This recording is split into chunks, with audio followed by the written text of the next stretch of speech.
regular meeting of the 29 Palms Board of Directors of the 29 Palms Water District. Wednesday, May 22nd, 2024 at 4 p.m. Please make sure your cell phones are silenced. It'll be a $25 fine if you're not. Cindy, we may have a roll call, please. Director Arthur is absent. Director Coghill. Here. Director Giannini. Here. Director Leeser. Here. Director Woods. Here. All right. Mikey, would you enter Pledge of Allegiance, please? Ready, begin. I pledge allegiance to the flag of the United States of America and to the republic for which it stands, one nation, under God, indivisible, with liberty and justice for all. Thank you, Mike. Every time we do that, it takes me back to Girl Scouts. Cindy, are there any additions or deletions to the agenda? There are none. Any public comments? There are none. There are none public. There are none public. All right, agenda item number 1, presentation of draft for fiscal year 2024-2025 annual budget. Good afternoon, Board President and members of the Board. Today before you is draft budget fiscal year 25, and making the presentation will be Scott Nielsen from IDB. And I will help out with CIP when CIP gets in. Gotcha. Good afternoon, everyone. I'm here to present our fiscal year 25 draft budget for you today. So in your packets, you'll find a few different documents today. So I kind of just want to walk through the different documents we have to look at, cover some key points on each of the schedules, and then happy to answer any questions that the board has. If anything comes up while I'm talking, please feel free to interrupt me. Happy to take a break and answer questions as they come up. So first document we have in the budget is our proposed budget narrative.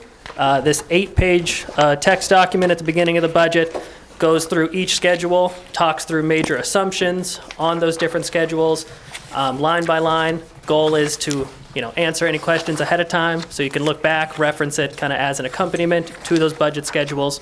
So if you're wondering what's going into a certain line item, you can look back at this document, see why it's changing, why we're projecting it a certain way, and so on. There is a cash reserve policy graph on that first page there. I'd like to come back to that at the end. So just know we are going to flip back to page 1. So then I want to take us through the whole Word document to our budget summary. So that would be page 8. So after page 7, after that last page of the narrative, I'm looking at the proposed budget summary, Schedule A. So this proposed budget summary, this is the high-level look at the proposed budget for the upcoming year. The schedules B through E are all the underlying detail for this. On this schedule, I only want to highlight our bottom line there. So we'll cover all the different revenue expense assumptions on the subsequent schedules, but the takeaway from this summary budget here, proposed increase, decrease of fund balance, we're proposing a use of fund balance of just over $2.2 million. You can see our projected beginning reserves there at $8.6 million and projected ending reserves at $6.3. Primary reason for this is all of our capital spending we have planned. If you look at line 8, net revenues available to fund capital expenditures. So as a result of regular operations, the district is proposing in the budget to have just under $1.4 million available to fund capital. And then we have some other capital projects that are carrying over from the previous year, leading us to kind of our big capital number of 3.6 for the year. But we'll cover all that. Let's get into the detail here. So on to the next page, starting at Schedule B, our proposed budget detail. Column A on this schedule is the prior year, our current fiscal year 23-24 adopted budget. Column B is our projected year end for fiscal year 23-24. Column C is the proposed budget for 24-25. And then columns D and E there are the dollar and percent difference that is from the projected year end to the proposed budget. So that's a key thing to point out. That is not a budget to budget variance. That is our projected ending to our proposed budget.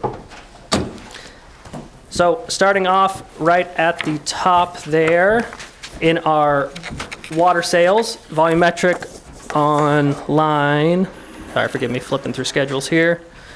Line 2, water sales volumetric, as well as line 3, readiness to serve.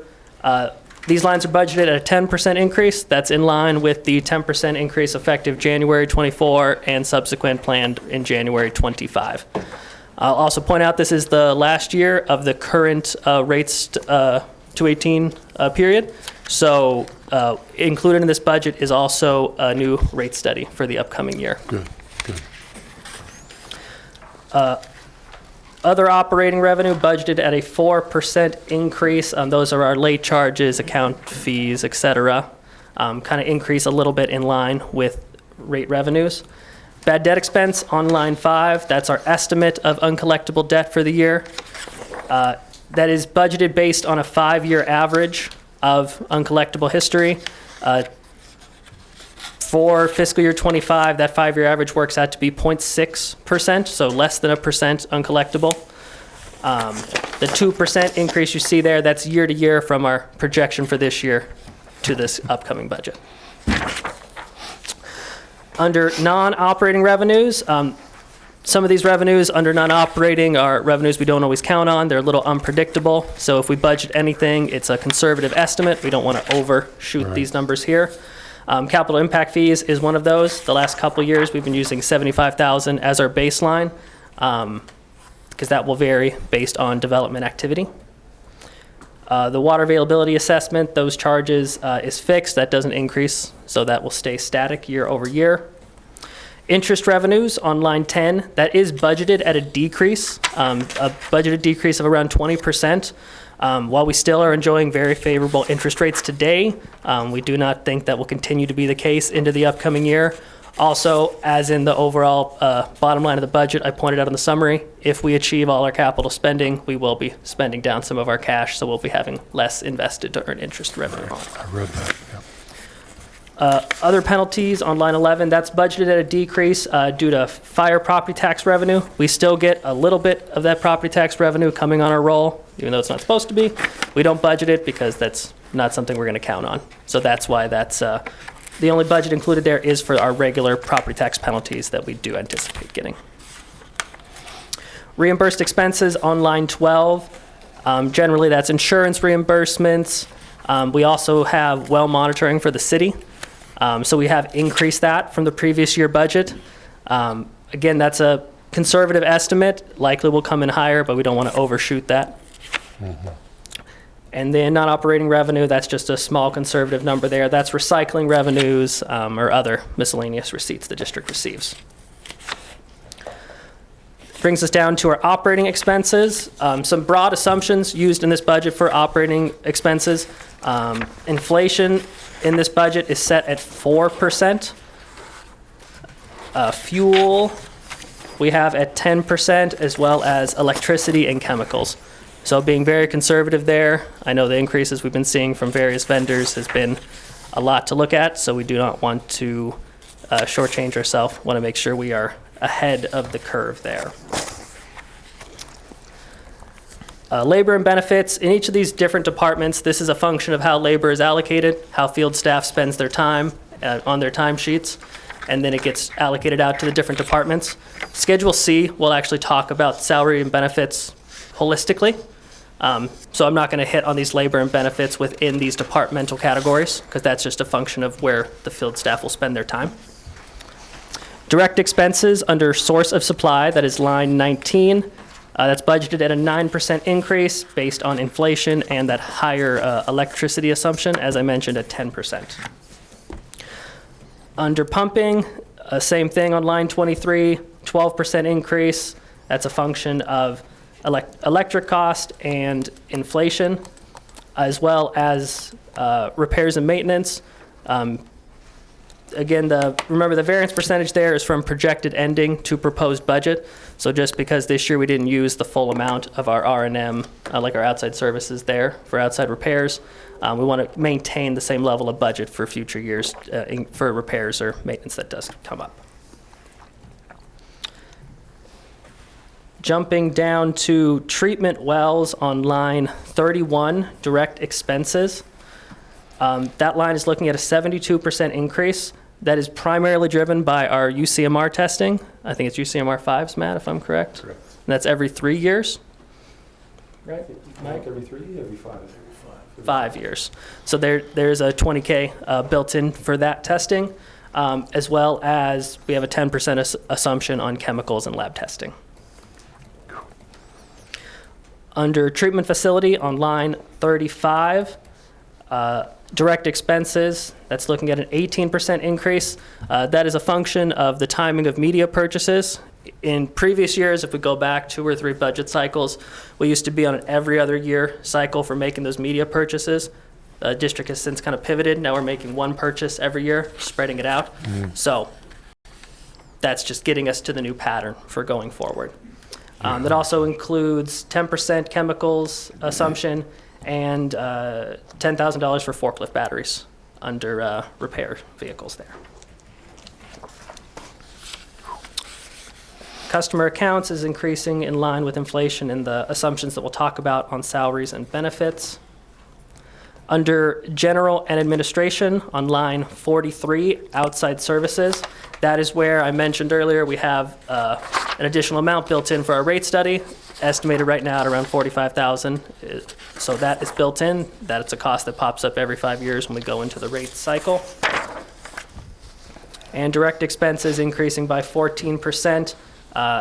Again, influenced by our electricity assumption, inflation, and also maintaining a level of budget for our grant writer. I believe it's at around $37,000 was the previous year's or current fiscal year budget, and we're keeping it at that same level in the upcoming year. I think we've used about half of it thus far this year, so maintaining that level of budget for any grant opportunities that we want to try to pursue. Total district labor on line 46. I'm going to hold on again. Schedule C is all salaries and benefits, so let me talk about it all there instead of repeating myself.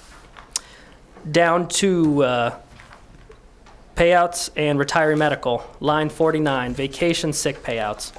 This is an estimate we do every year. Staff gets to correct me on the policy, Matt. Cash out vacation every December. Once a year vacation, sick time in December to keep 40 on the books. Thank you. So we do an estimate each year of how much we believe, based on current accrual rates and balances as of today, how much people will have to cash out. So we estimate that number right around $100,000 this year. It's a decrease of 7% from the projected ending because we had someone retire this year that resulted in a large cash out. So shouldn't hit that level in this upcoming year. And in retiree medical, we're seeing an increase from the previous year. That's just due to the number of active retirees getting that retiree health insurance. The Board of Directors, lines 52 through 55.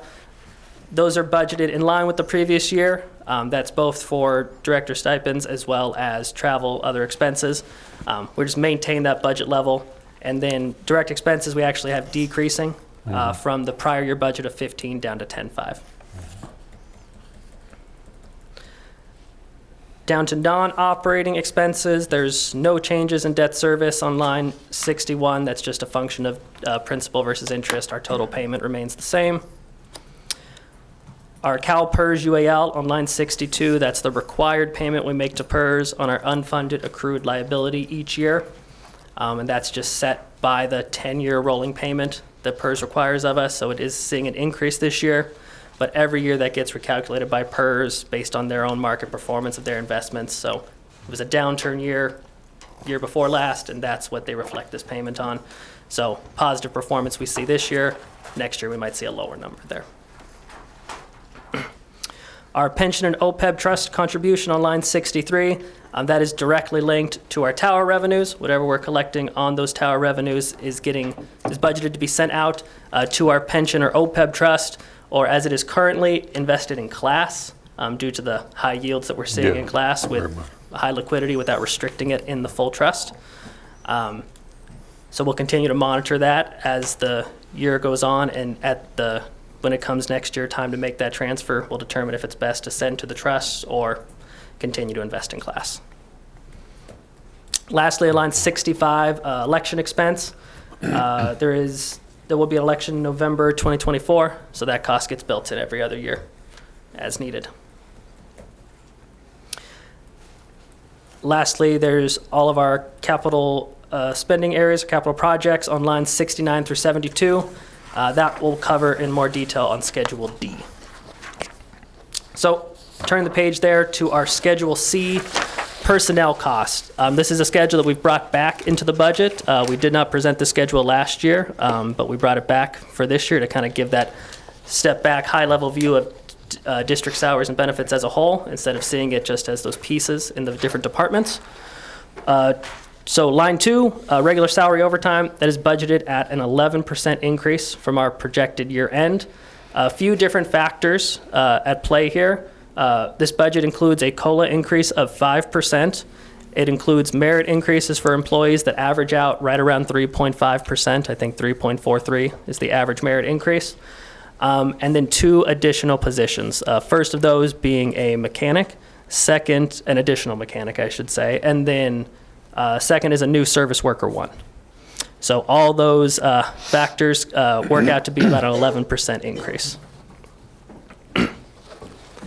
Vacation and sick leave, I covered that on the P&L detail. There was a payout in the previous year. That's why we're seeing a decrease there.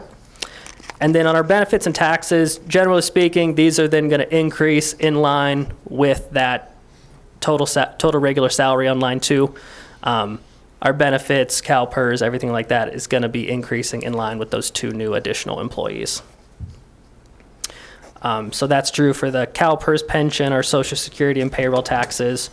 For group medical, when we do budget a new employee, we budget them at the highest possible benefit rates. They might, in fact, come in and be at a lower rate, but to be conservative, we assume the highest rates.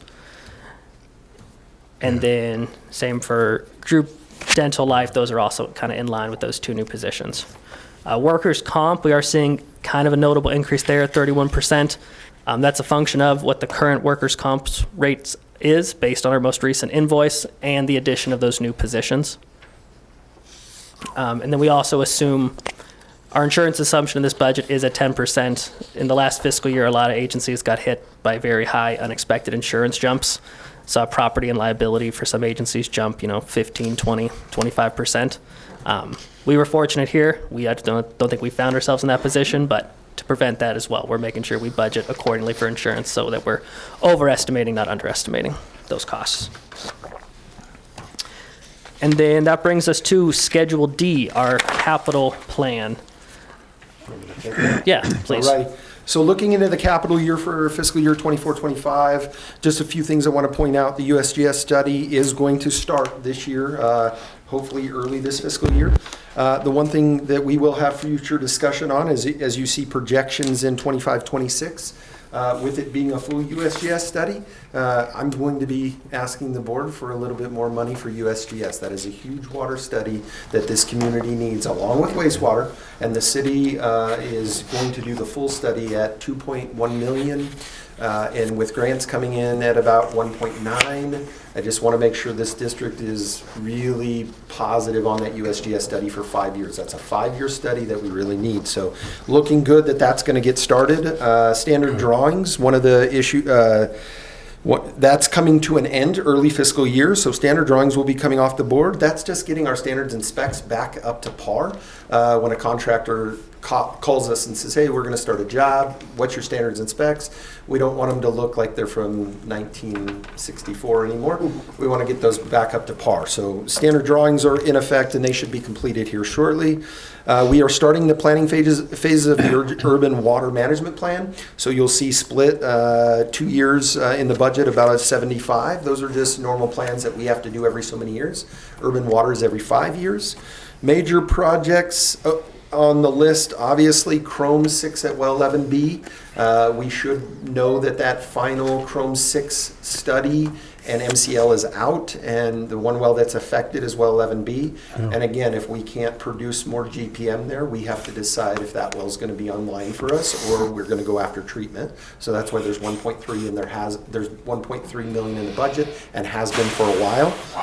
Engineering on the redundant reservoir, as you guys know, that project started last month with a job walk, and the engineering services have already started. I've seen the first bill. So that's a major project. AMR AMI, which is the automated meter infrastructure, and automated meter infrastructure, automated meter reading. That project is going to come off the books. We are 2 or 3 meters away. That might have been put at 1 meter away on the big hotels that we were waiting for. And so we will see a big project come off the books, although we will still be paying for it. SCADA distribution in the district is going to start fiscal year 24 in this budget. Some new things that you haven't seen probably is that we are, through our local hazard mitigation plan that we're working on, we're going to be getting new generators at the Cactus Booster Station and also at the Lear Reservoir Station. We are going to start a clay valve replacement program. I'll talk about that in my management report, knowing that we just replaced a 1954 clay valve that finally has failed.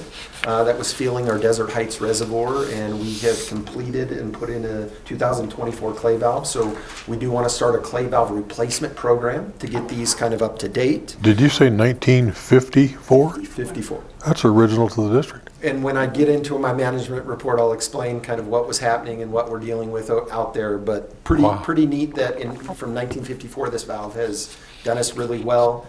And coming with 160 pounds on the inlet, that failing and us not having a catastrophic failure was really amazing that the crew did what they did and were able to do. Yeah. They did things to float off that valve that were amazing. And again, it's the years that we have in this district to know when that fails, what we need to do, and it wasn't catastrophic issues. So jumping on the repairs and fixes were very important.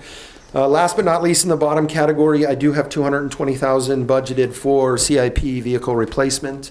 The district is looking at a new F550 flat rack, possibly a new valve turner, and some new trucks. One of the things we have to remember that Steve is gone this week, anything over 8,500 GVWR, is the district can only purchase 50% of the fleet. So if I purchase this F550, I'm not allowed to purchase another 250, but right now they don't have an electric difference for that 250. So again, a little bit of the carts in front of the horse, but at the end of the day, we're sending our mechanic, and we've got an engineering company to help us with vehicles, electric vehicle stations, and what this district's going to need to do, including district operations changing from an F250 to an F150, and then keeping all the 250s that we have in place. The F250 is over the 8,500 GVWR. So budgeting a little bit more in vehicle replacement is why we're doing that. And then you see some of the reductions in the electrical vehicle station charge until we truly know what it's going to hit this district at, including infrastructure and stations. We're going to use this engineering company to help us with some of that money. So with CIP, I've completed CIP, and again, I'll let Scott finish, but if there's any questions at the end on CIP, I will be glad to answer. So from CIP, our last schedule is Schedule E. That's our special revenue fund. That's all the tower revenues coming in from our different cell tower leases. And that gets transferred back to the water fund, which we set aside for OPEB and pension costs. So bringing it back, as I mentioned, I want to go way back to the first page of that narrative, page 1 of that Word document. Let me get there myself as well here. So on the bottom of page 1 of the narrative, we include a chart. In line with our budget preparation every year, we also prepare kind of a rolling 10-year cash projection based on current trends and inflation assumptions and such, just to track, the district trajectory and see how we're stacking up against our reserve policy.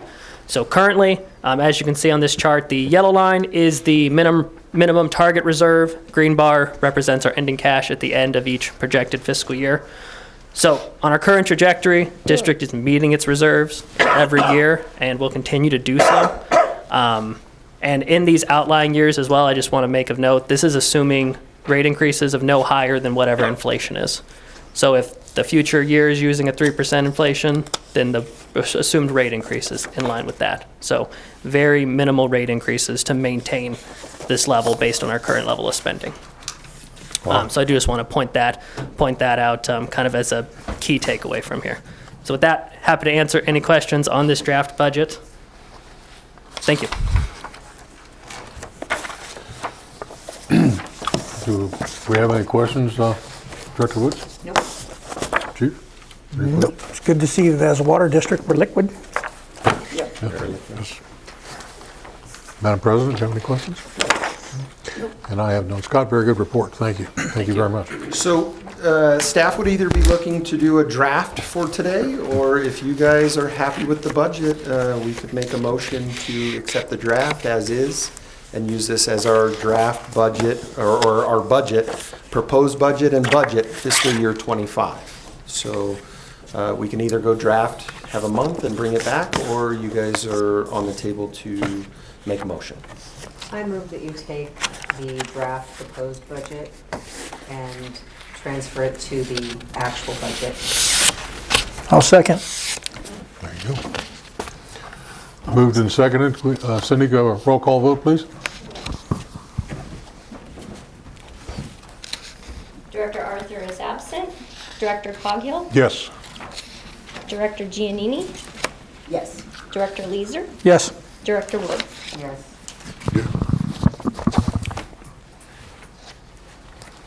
All right. Makes things easier. So, Well, thank you one and all for that.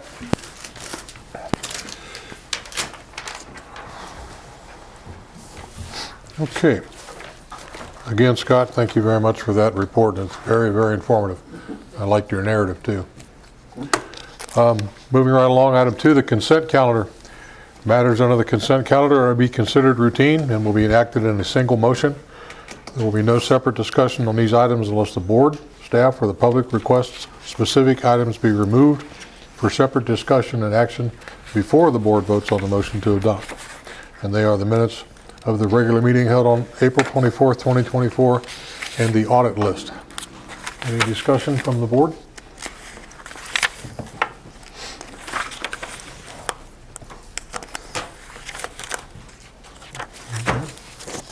Looking for a motion and a second.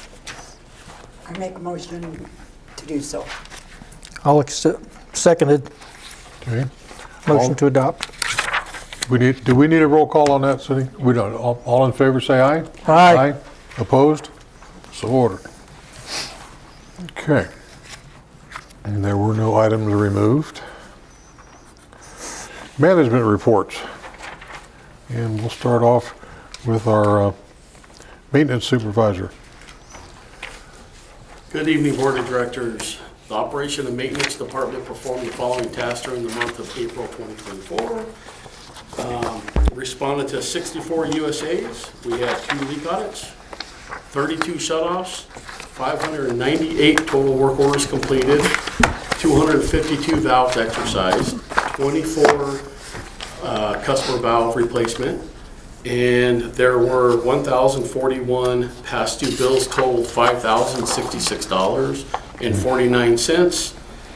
And there was a decrease of 1.76% at the pay meters compared to last year in April of 2023.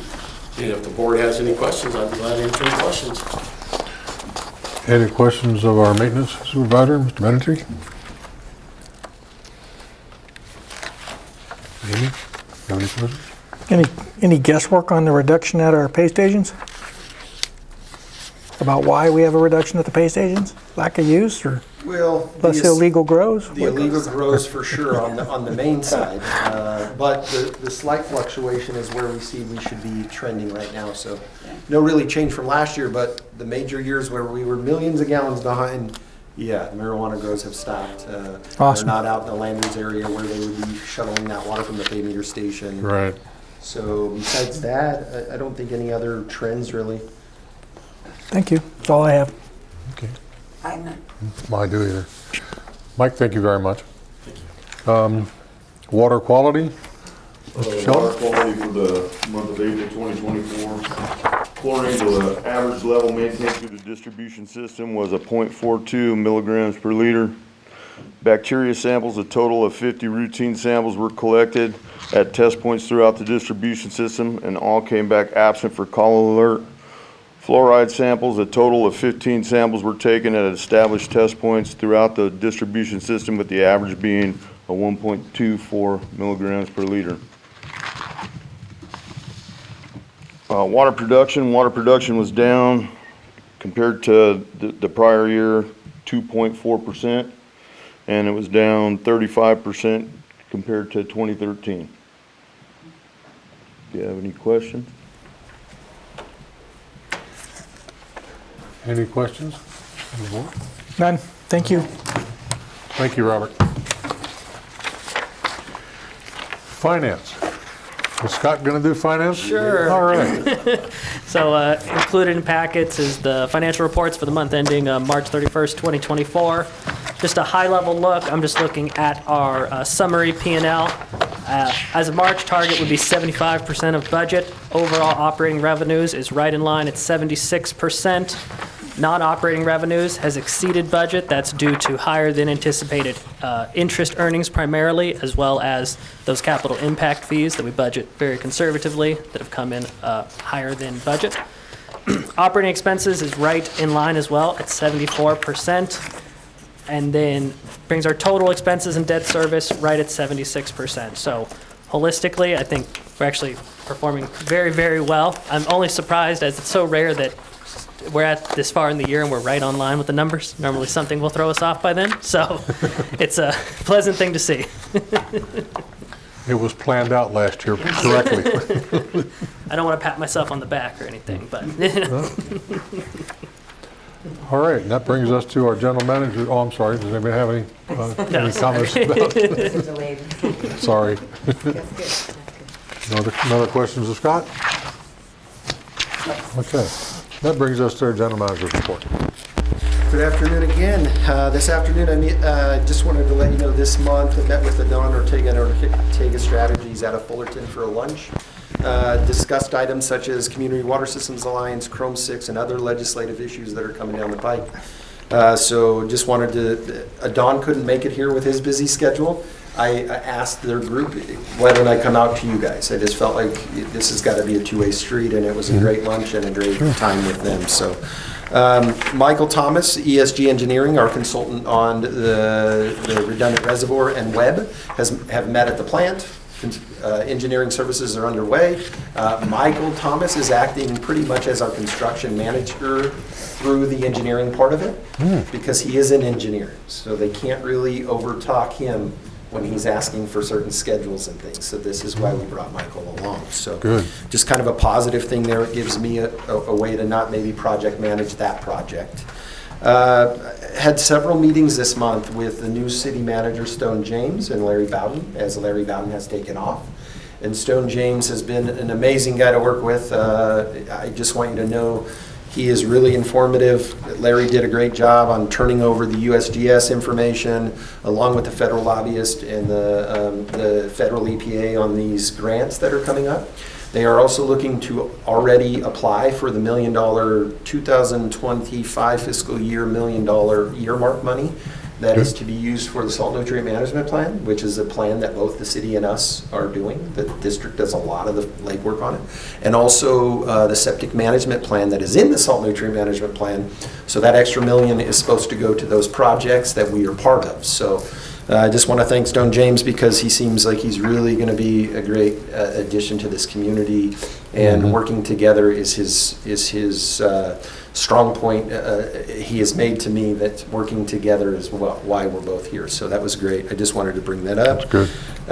The district did participate in the basin-wide emergency response preparedness event at the Walmart parking lot in Yucca Valley a few weekends back. I want to thank Kyle Burnett, an employee that saw me there and just decided, hey, I'm going to stick around. And he helped me hand out bags and explain to people what we do with emergency management. So that was fun to take part in.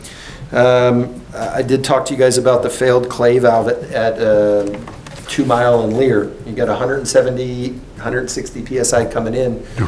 It fills the reservoir out at Desert Heights. So when we knew we had failure, Desert Heights was overflowing. And it's the brains behind installing the new clay valve is something the district did internally. The reservoir is now not overflowing, so there was an adjustment they could make on a valve after this failed clay valve, and now the district is back up and running the same way it was. So we never were out of water, but it's just, again, the information that the employees have here to automatically go to a station and figure that out in a short period of time was, I mean, for me, just mind-blowing. And then not having to be out there and knowing that the crew was safe with Mike and Robert, and then the crew that was there doing the work. I just have to, again, commend the crew and the staff for those kind of efforts. We also did meet with the Colorado Regional Water Quality Control Board out at the treatment plant for our discharge permit. That happens yearly. The meeting went well. There's nothing to report from it. They were really happy with what they saw. We did hire a new employee this month, and we did promote employees this month. So the reason why we see an additional body that we are going to be adding into the distribution side of the treatment plant is we've given the treatment side some extra bodies for Robert to really get some things done. So we're cross-training in the efforts. If we lose a treatment plant operator, we'll have a guy ready to go. And in the meantime, Mike's taking a little bit of the brunt losing a guy. So we're going to pick that up in this fiscal year. And you did hear 2 mechanics, and it wasn't questioned. Steve has given me his retirement paperwork. I plan on hiring a second mechanic for 6 months of training with Steve. And we've worked that out in a year to be about a 0.15 of a guy. So we're really going to pay an extra half a guy. But we've budgeted a little bit higher to make sure that we were all good. And we're kind of at the last stages of our local hazard mitigation plan. They're out for people to give comment, public or the entities around. So next month, you guys will probably see a draft of the local hazard mitigation plan, hopefully a final, that's, very shortly. And again, I just want to thank Scott and Cindy because they make the budget look easy. We get to deal with operations, and I think without having these kind of partnerships, just like the Ortega Strategies and the BBKs and the Ide Baileys, Scott and Cindy do an amazing job on the budget, where there's times I have to ask a ton of questions like we do to understand, but to see how we fall in line and where we budget and then where we're at almost every month is amazing to me. And there's times too where I have to call them and say, hey, we've got something coming up, what can we do? So I just want to thank them kind of out in the open, and if the board has any questions, I'd be glad to answer. Start with Amy. Ladies first. Ladies first. Go ahead, Randy. Sorry, Matt, we're not going back to an abacus. I have no comments. I have no questions, no comments. Thank you, Matt. And that clay valve's original to the district. Original to the district, the guts do get changed out. So if we have a clay valve failure and we can shut downstream and upstream, we can get into a clay valve and do repairs, right? Okay. When we had the failure that we had, it was just determined by crew, Matt, we got to do something different, because we couldn't do the shutdown either. So we knew we weren't getting full shutdown. On a 16-inch valve at 170 PSI, you have to be very careful that you don't hurt somebody or catastrophic failure. The good thing is we do have a contractor, again, building relationships, that will probably drop at a dime if we needed to cut something in, and we had to do that with him. He came out and did an Insta-valve on top of the pipe. So we didn't have to cut into that main and shut all the water off. We were able to cut in a valve, very expensive process. But yes, the clay valve at that point was determined, let's just get in there and do the repairs. And again, the planning that Mike and Robert put into making sure we're going to fit, it's going to work, we're going to be in and out of there. Nobody was affected. So in the meantime that we had this issue going on for a month, nobody called and said, hey, I'm out of water service because of what you guys are doing at Lear. We knew how to convert the system back over from the PR station that the clay valve was at, right, and still feed this district with water. And again, that's amazing, because that's the knowledge that we have of our own district. So again, staff has to get that. They have to be recognized for that when we do those kind of big projects. So the clay valve alone and the big 16-inch valve, it's gonna, you guys are gonna see it in emergency repairs at probably close to $40K. Yeah. Something that just needed to be done. What is a clay valve? A gate valve? A butterfly So a clay valve? valve What is is it? where you have an interior valve, a valve coming in, an exterior valve. Mike could probably explain it better. I'll jump into it though real quick. 160 coming in, you don't want to blow out people downstream, so you have to, and we have series of clay valves that feed out to Desert Heights area. If we have 160 coming in, believe it or not, on the outlet, we still have about 120, 140 coming out. But it's already going to hit another PR station down the road. So these PR stations are reducing pressure that we don't go to the end of the line and we have 500 PSI. So it's just a term for the district as far as a station that's kind of like a big pressure regulator in our system, and we have to fix it. Now that station is really important because as the CRD inside the clay valve was exposing itself and dumping water, we got a call that the reservoir in Desert Heights was overflowing. We don't know your acronyms. Yeah. The CRD is CRD, reed valve, what? The CRD is just another small valve inside Okay. that runs in series, and the CRD had broke. We couldn't get it shut off. Again, they were able to use a valve as a kind of, to know what, they kept up a valve in the system that was keeping up with demand and not depleting the reservoir. That's really important to know how to do that because That's a balancing act. you're balancing and you're running out, maybe you're running out in the middle of the night, you're taking a pressure read, you're taking different level reads. Yeah. They did an amazing job and they really let me kind of stay away from it. So when if I can dovetail onto what Randy's saying, when it overflowed, when the tank overflowed, any residual damage to the ground or somebody's yard or anything like that? Out the reservoir, we have a flange we have to fix, which was good to find because you never that standpipe we don't overflow too much out there, so no damage to yards. We drove the site, but knowing that a reservoir was overflowing, the guys again were able to go straight to that PR station and know that that's what sets the elevation over at Lear Reservoir. Wow, that's amazing. Yeah, PR is pressure relief? pressure reducing station. Pressure reducing, okay. Well, thank you. We need to keep going. Item 5, closed session, public employee performance evaluation for Government Code 54957 regarding our general manager. We need a motion to go to closed session? We need a motion to go to closed session. I move to go to closed session. Second? Okay, we move in. We need a roll call vote for that? Okay. All in favor? Aye. Aye. Okay.